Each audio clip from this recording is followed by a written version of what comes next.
Welcome to the Back to Me podcast, where we help multicultural incoming freshman women and men manage their entire college experience throughout post-graduation to successfully transition into entrepreneurship and corporate workspaces as new hires. Back to me. Oh, I turned it around. I'm back to me. I finally figured it out. I'm back to me. So when you think you have nothing, back to me. I go back to me. Yeah, I'm back to me. Hello, everyone. It's your host, Yoli Tamu. Who's got next is a popular phrase usually shared with the next up-and-coming generation. Your authentic voice, strength, and courage are needed now more than ever.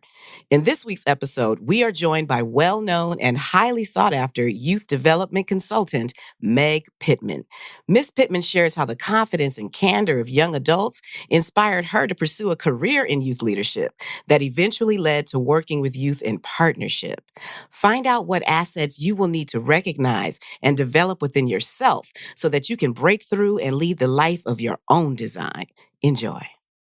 I discovered her through Tiffany Gibson. She is Meg Pitman, Youth Development Consultant. How you doing? Yoli, thanks for having me. And yeah, Tiffany is just somebody I follow through the universe and try to be more like. That's my jam with Tiffany. So thankful for her for the introduction and thankful to meet a like-minded person like you. Absolutely. I told you before that I'm just, addicted to your spirit and your energy. Right back at you. I was like, this is going to be good for the soul, a half an hour this morning. So I was looking forward to it all week. Oh, I'm so glad. Okay. So now we always open up and we want to know your motivation. You've been serving young people for years. And we talked about how you help them like co-design their own programs and youth organizations. What motivated you to start doing that in particular? Well, I've had like a very fortunate divine intervention career. So, back in college, it was a funny thing because I got diagnosed with MS and then I was like depressed for like a moment there. And my partner at the time found this little clipping in a paper and it was looking for soccer coaches. And she was like, you need to move. You love soccer. Like, this is going to get your spirit back. So I applied for it. And it happened to be a program Nike was running called Participate in the Lives of American Youth. And so they basically paid for our college books to go coach in a city youth league.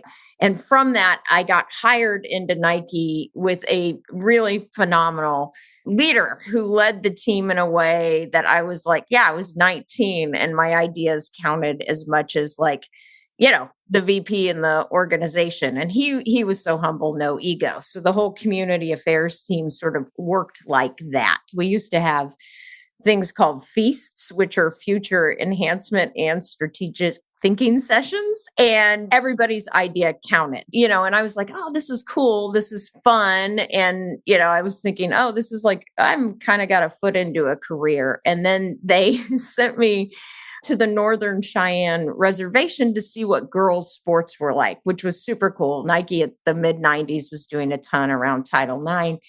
And I got to the reservation and realized that was my first real education, that I was definitely in a landscape that I had never seen with a community that absolutely blew my socks off. So the folks there turned the casino into a boys and girls club, and that's where I did my work. So came back from that and really felt like this, almost spiritual call, but I had just gotten like a little taste of it. So I probably got back to Nike and quit Nike.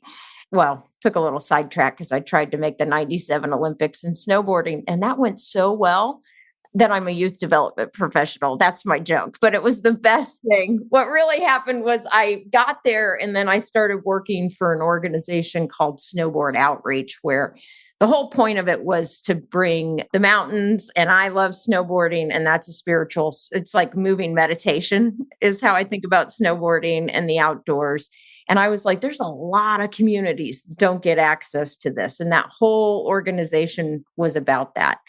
So there's a specific moment that light bulb went off for me. There was a girl, we flew a group of kids in from Chicago for like a week of snowboarding, which was like fun. And I had this one girl and she was struggling. We're, usually 3 days.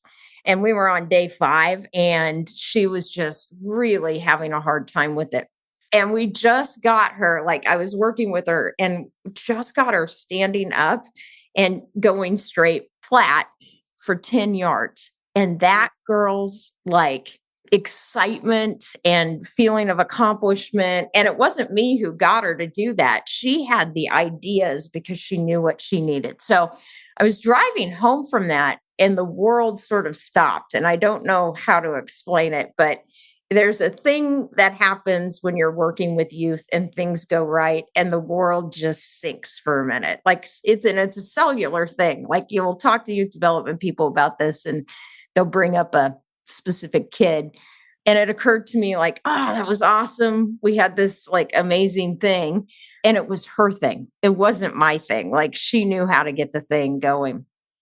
So I went from there and I was like, okay, this is cool, but there's a science behind this and I want to go figure it out. So I went to Detroit to grad school and I was thinking, oh, I'm going to Michigan, great school.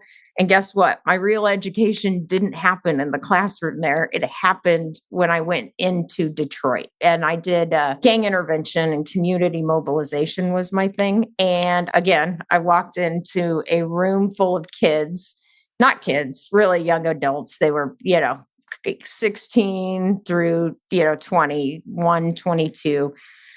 And I got schooled big time. I was smart enough to Training Day was out then, and Denzel had this great line that is a line I think of often, and it's keep your mouth shut and your eyes open. So I just kept my mouth shut and my eyes open. And there were 2 youth that really taught me a ton about co-design. A guy named Alexis Zavala, who is now running the youth part of that organization that I was interning in. So he knew what he was doing. And then a woman named Melissa Salinas. And I think my education with Melissa, I was doing a film on her for my graduate program. And she took me to this train station in Detroit that's pretty famous in Southwest Detroit. And it's all X'd off. Like you have to do, I actually have a razor wire little thing from trying to get in to see the graffiti in there. But I was filming her outside this thing and she was like, it was shut down. It was like people were just waiting to bulldoze it. And she was like, I want to be filmed here. And I was like, okay, let's film you here. She gets up on this pillar and I'm filming her. And she's like, everybody thinks that youth are this broken thing covered by barbed wire, and especially youth in these communities, that they're just waiting for us to be nothing. And that's not who we are. We're on the comeback. And she was like, boom, we're going to come out of nowhere. And then flash forward, that building is getting redone right now. She was right. That building is now the cornerstone of all these youth programs that are coming out of Southeast Detroit. And she knew it 15 years ago. And I was like, but you could feel it on her. You were like, yeah, this is the thing. Like she's co-designing. So I took that and then I went to a Boys and Girls Club after that. And the programming, I'm going to be honest, was awful. They were running just sort of 14-week box programs from the national office. You walked in the door and kids were behaved because they were quiet. And I was like, oh, we got to blow this up. So the staff was like, what are you doing? And I was like, what if we just let the kids build the club as a city from the ground up? I was playing Sims at the time. And I was like, we could do Sim City here. And kids could create this whole thing. And what it ended up being, they picked their own political structure, originally a dictatorship, because there was one popular boy. And then that lasted 2 weeks. And they were like, no, we got to go democracy. So they did democracy. They built their own businesses. They designed the whole club. They built a currency in their own bank. And, these were kindergarten through 8th grade, right? And the 8th graders were taking a big leadership role in that. And what they ended up building was the best program in the country. And we won the national award for Boys and Girls Clubs. And that wasn't me. that was the youth, right? Because they really had the power. They made every mistake. They, came back with ideas to fix mistakes once they had made decisions. They respected their peers. They did it as a team. And all this happened in a community in Seattle that was unincorporated, no sidewalks, no street lights, no businesses. And we had this place where kids had businesses and they were creating things and they were running every aspect of that club. And I was like, oh man, adults just need to be, famous youth development guide from the side. And that's where it happened for me. Oh my goodness gracious. All of that is powerful.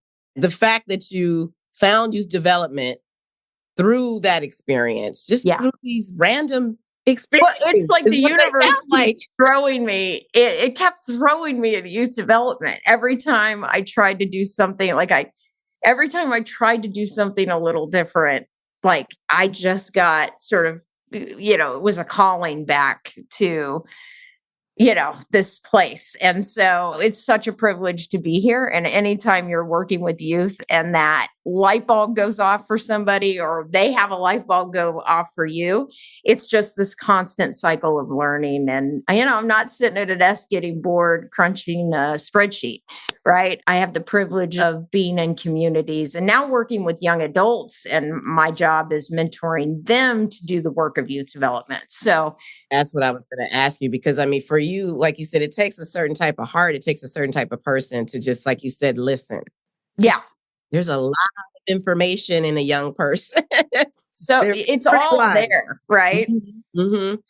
And so when you and I connected, we were talking about that and how I serve, the young freshman that's heading into college, and it's just new experience of being on your own, a young adult, and even coming out of college, transitioning into the workforce. All of that requires a certain amount of skill, wisdom, communication skills, and conflict resolution. And so in these youth development groups, I'm just wondering, how did you, I guess, instill in them a sense of trust, a sense of identity to even... Yeah, I think Detroit was the big aha for me. I mean, when I was on the reservation, that was so much cultural learning for me. I didn't have a choice but I had so little. I was like, here's a soccer ball. And then they were like, here's an entire world and culture, right? And so it just trained me to keep my mouth shut and learn and listen. And, by the end of the thing, we weren't doing soccer. We were doing fancy dancing because they were prepping for a powwow and that was their thing. Detroit was interesting because I walked into that community and, these are young adults and they're like, man, we're not going to listen to you because where you're from. One kid actually said to me, where you're from. And they were right. I'm from Colorado and up in the mountains. And they were like, where you're from, a drive-by is somebody riding a goat, throwing a pine cone at somebody's head. Why are we going to listen to you? And I was like, well, why are they going to listen to me? That's a great point. They have massive lived experiences and the structural thing they've been up against and living in and swimming. They have skills I will never have because I never had to adapt those skills. And Detroit, for me, I had to gain their trust, right? And in gaining their trust and just kind of being very humble about my approach, I got to see them because my mouth was shut, right? And I was observing the strengths of each youth coming in, and I think people think about youth leadership and they're going to be well-spoken and they're going to get up and represent this thing. There are so many skill sets that aren't these extroverted skill sets that show up very strong in youth communities. And normally they're good at respecting those, right? If you look at youth peer groups and young adult peer groups, they have introverted friends, they have extroverted friends. It's a mix of people in their peer group. When adults come in, they tend to put value on things in some settings where it's going to be a kid who's almost fitting better into a corporate structure. And I really believe those days are dying, that with the social emotional emphasis these days, there's so many values and so many skill sets in that social emotional space that show up in the work setting in very, very valuable ways. So when I build a team now, I always put some extroverts in there, some introverts in there. Give me somebody on the spectrum because they are bringing a skill set and a perspective. And I think, adult development is still the science of youth development, right? It's that science sauce of what people need on teams. How youth need to be seen is very much how adults need to be seen and young adults need to be seen. So, I think it's gaining trust and giving trust are the same side or side of the same coin, right? You've got to come in humility and meet people where they're at. So, Wow. Everything I hear you saying is that you pretty much are kind of walking in with a respect. you have to. And, I was thinking about coming into this, like, how do I know there's a good leader in a youth setting? And humility and listening and respect are kind of what I look for. The rest of those skills, those skills can be built, but those hard skills, those can be built easily. Like those are things that there's methodology to, but somebody who can listen, somebody who respects their peers, somebody who's open to learning. Then when I'm working with young adults, it's a partnership and not this stacked hierarchy thing. I hate hierarchy. So I think that approach has really worked. And, when I was in Detroit, that was the option, is come in with humility. And that really set the tone for my career. So, That's a skill in itself. The fact that you have the wherewithal to know, to be quiet, respect what you hear, because you're going to add to it. You're going to service them in some way to help shape the people they are becoming. But that mentality that you have is powerful to just really provide space for them to explore who they are. Because it sounds like there's confidence already there that has not been discovered until somebody like yourself is there. Often it's just pulling off the illusion that the people above you are that much more experienced. Like everybody is bringing their experience in, and it doesn't matter. I'm not a fan of titles. Like I was listening to the Michael Funk podcast with my partner, and we just started laughing when he was like, I'm just a youth development professional for life. Because I've worked in these places where it's like, oh, I'm the VP of blah, blah, blah, blah, blah, right? And, I just always get up and say I'm a youth development professional, right? Like, it doesn't matter what your title is. You just need to show up as you authentically and then meet people authentically where they are and then find the barriers that are overshadowing their potential to be who they are and strip those away. Like the job of a youth development person is very much blocking and tackling because the magic is often there. I would say always there somewhere in a youth, right? That's a gift for you to see it, is what I'm saying. For you to recognize it, that's a gift. Oh, well, I've been very fortunate to have the experiences and, I don't know how that happened, but just humility and showing up and being put and stretched in places where, I'm definitely not the expert. So that's been a gift. I'm just thinking, as a youth leader myself, and then for those that are listening, and then for the youth leaders that exist in the student scholars. Yep. There's got to be some components that, that you look for that are impactful to a youth leader to bring them forth. Do you have some specific things that will bring them forth? Yeah. I think taking a minute, and this is something that, Yoli, you probably have this too, where you need to take moments and reflect on what your strength is. Like, where are the places where you are going to show up and feel your most self and be able to do that in a way that shows those strengths to other people as an asset, which is pretty awesome. I'm well known for showing up as my full self, but that's been a privilege that the leaders who have led me have afforded me that space, right? And I think my advice to youth leaders would be know what your strengths are going in, know where you're going to feel most yourself. The places where I see young leaders go wrong is they chase a title or they chase a place they want to be without knowing that they can be there in a way that they can be their full selves. I mean, that is hard to do.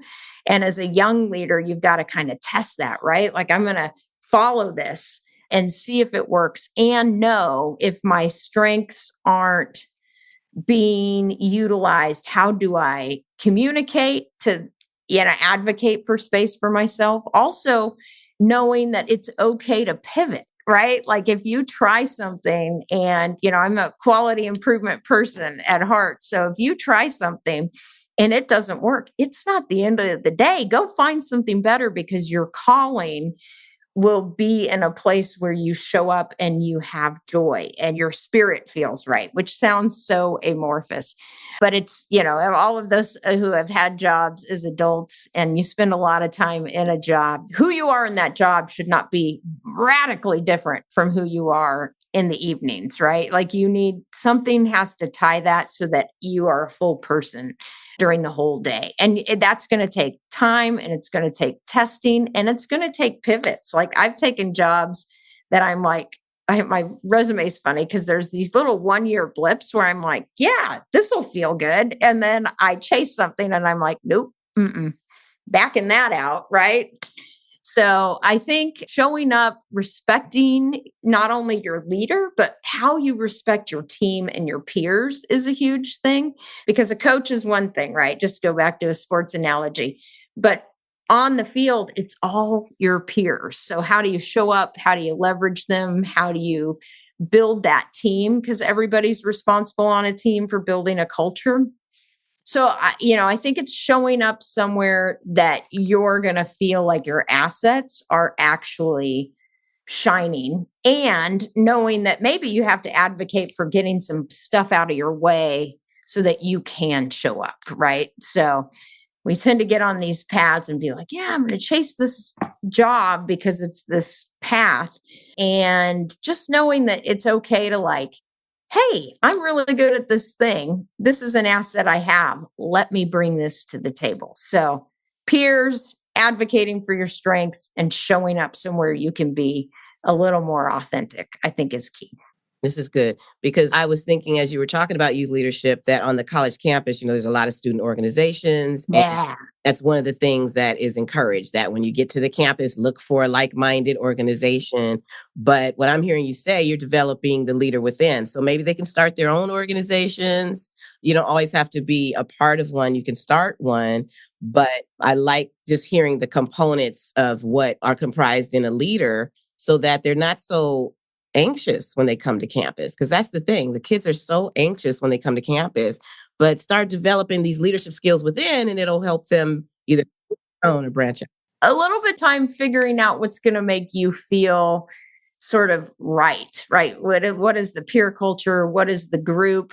And remember that nobody knows that much more than you do. I remember going to a college campus in the beginning, and it is a little like, oh, right? The peer group, where is it? And I think as adults, you realize this too, is like, nobody has the plan. There's no definitive plan in a back pocket that's like, here's how you have to be. Everybody on some level is just stumbling through it. And that's the magic. Okay. Yeah. So I was just looking for, like I said, some of those building blocks for that young person who's going to an environment for the first time. They can take some of these confidence builders that you're laying out. Yeah. Yeah. And know that you have assets that other people need. I think that's a big thing. Like, you tend to get in a new environment, whether it's college campus or job, and you forget that the magic you bring is needed. And just remind yourself, you're bringing that magic to the college campus of your experience, of stories you have, of assets you have, and that college campus needs you. That's why you've been accepted. I love it. Oh my goodness. Now, we always wrap up with these final words of encouragement. I'm thinking about that young person who is just concerned about being the building block of the future. It's their turn, now. So what would be encouraging for that person that's really trying to find their way and claim their role as being the next leader? Because that's what they are. Yeah, I mean, we need you. Yoli, you and I have talked in the past about, like, the world is hard right now, and it's extreme right now. And I really believe that things are breaking that need to break. And it isn't the sort of old guard that needs to, like, there's a crack, right, in the universe. And that crack is going to be filled with young leaders like the leaders who are listening to this podcast. It's not like, oh, hey, we're giving you the privilege of a voice. It's like, man, you guys charge through this. You know what is needed. Like, I'm part of the, I'm getting up there in years a little bit. And it's just so apparent to me that you watch the world spinning right now. And it does feel like, when your browser isn't going and it's the spinning wheel of death, right? And the click through to the next page is going to be the youth that are showing up right now. And, I want to especially speak to the youth who maybe are hesitant or don't see themselves in that space, that you are some of the best magic there is out there. The unexpected leader is the best leader and often the breakthrough leader. So get in there. We need you. I love this. Well, this has been fantastic. So now you serve as a youth development consultant for corporations, for student orgs. Yeah, for right now, a ton of boys and girls clubs across the country. I work for a national office. And then I was like, oh, you know what? I'm going to be more useful closer to the ground, right? So right now, a lot of boys and girls clubs, a lot of youth serving organizations, doing some education stuff, kind of working with groups to break the system of public education right now and rebuild it. So everybody who works with youth is seen as a valid part of the ecosystem. So there's so many cool job opportunities coming up and what I think will be the new future.